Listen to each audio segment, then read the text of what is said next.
सत्संग से सोधी आवे, नहीं जीव 84 में जावे। सत्संग से सोधी आवे, नहीं जीव 84 में जावे।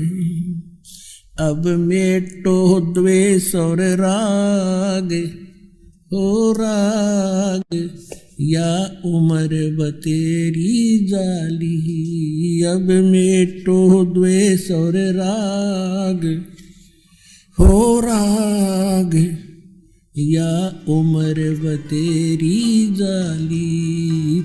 अब आपको सुनाते वेदों से। वैसे वेद चारों वेदों का सारांश श्रीमद् भगवद गीता है, लेकिन इस मन के अंदर ज़्यादा ही अड़ंगा भर दिया इन अज्ञानियों ने, तो वेद भी पैरेलल साथ लेने पड़ेंगे हमें। परमात्मा की पहचान क्या है, वो क्या करता है।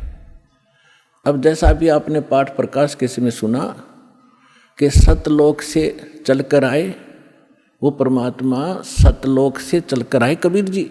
और गरीबदास जी भी कहते हैं कि अलल पंख अनुराग है सुन मंडल रह थीर, दास गरीब उधारिया में सतगुरु मिले कबीर। और अजब नगर में ले गए हमको सतगुरु आने। धर्मदास जी कहते हैं सतलोक से चलकर आए काटन यम की जंजीर। मुल्कदास जी भी कहते हैं कि अमरलोक से चलकर आए काटन यम की जंजीर। तो इसी प्रकार सभी महापुरुषों ने जिनको परमात्मा मिले हैं, रामानंद जी ने कहा कि दो ठौर है एक तू, भया एक से दो। और गरीबदास हम कारणे तुम आए हो मगजो, वहाँ से चल कर आए हो। मगजो माने जो सफ़र तय करके आए हो, इतना लंबा हमारे लिए आए हो। अब वेद क्या बताते हैं। ऋग्वेद मंडल नंबर 9 सूक्त 86 के मंत्र 26 और 27 में, ऋग्वेद मंडल नंबर 9 सूक्त 82 मंत्र 1, 2, 3 में, ऋग्वेद मंडल नंबर 9 सूक्त 54 के मंत्र 3 में, ऋग्वेद मंडल नंबर 9 सूक्त 94 के मंत्र 1 में, ऋग्वेद मंडल नंबर 9 सूक्त 95 मंत्र 2 में,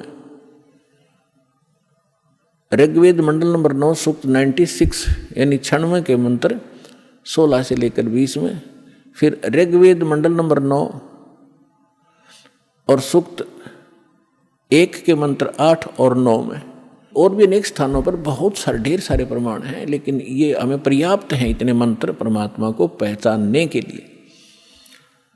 इनमें यही प्रमाण दिया है कि वो परमात्मा मनुष्य सदृश्य है और ऊपर धूलोक के तीसरे पृष्ठ पर, यानी ऊपर 4 लोक हैं, एक सत्यलोक, फिर अलखलोक, उससे ऊपर अगमलोक, फिर अकह, उसको अनामी लोक भी कहते हैं।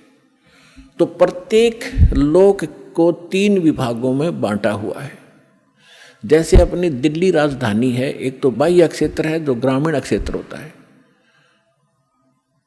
और एक बाजार क्षेत्र है, बाजार में जहाँ दुकान दुकानें हैं, बाजार है, और तीसरा वो स्थान है जहाँ हमारी पार्लियामेंट हाउस है।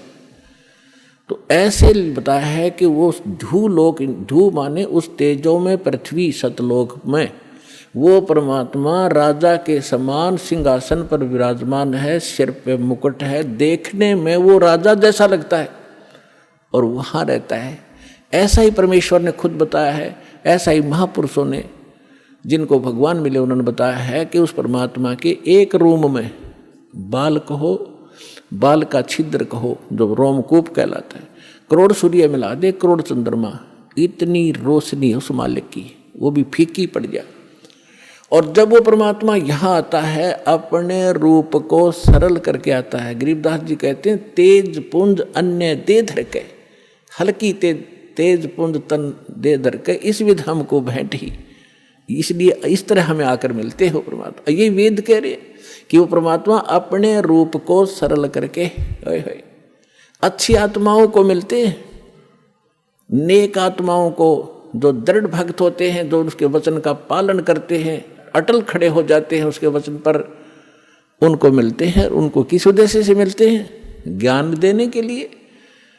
और फिर वो परमात्मा एक कवि जैसा आचरण करते हैं, कवियों की तरह, कविताओं के माध्यम से, लोकोक्तियों के माध्यम से, दोहा दोहावलियों के माध्यम से अपने तत्व ज्ञान का प्रचार बोल बोल के अपनी उच्च अमृतवाणी में वो करते हैं, सुनाते हैं, उसको लिपिबद्ध कर लिया जाता है, वो सच्चिदानंद घन ब्रह्म की वाणी कहलाती है।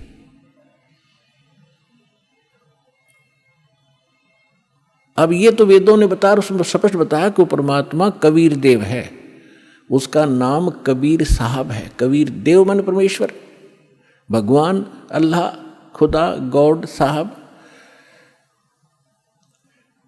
अब यही परमात्मा उन अच्छी आत्माओं को मिलते हैं